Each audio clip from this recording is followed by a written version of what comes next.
নমস্কার বন্ধুরা, welcome to মিষ্টির রান্নাঘর। আজ আমি আপনাদের সাথে শেয়ার করব একটা ইউনিক পকোড়ার রেসিপি। এটা আপনার সহজেই বাড়িতে বানিয়ে নেবেন, আর এই বর্ষার দিনে 1 কাপ চায়ের সাথে এটা খেতে খুবই ভালো লাগে। তো চলুন বানিয়ে নিই। এটা বানানোর জন্য প্রথমে আমরা সেদ্ধ করা আলু নিয়েছি, এটাকে আমরা গ্রেট করে নিচ্ছি ভালো করে। এর সাথে ধনে পাতা, পুদিনা পাতা আর কুচনো লঙ্কা অ্যাড করব। যদি আমার এই রেসিপিটা আপনাদের ভালো লাগে, লাইক শেয়ার কমেন্ট করতে ভুলবেন না, আর চ্যানেলটি অবশ্যই সাবস্ক্রাইব করে নেবেন। এবার এর সাথে আমি নুন অ্যাড করব, চিলি ফ্লেক্স,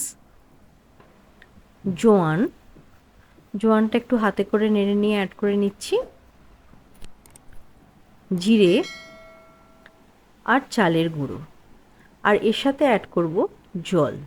যদি আপনারা 1 কাপ চালের গুঁড়ো নেন তাহলে 1.5 কাপ অন্তত জল আপনাদের এটা লাগবে।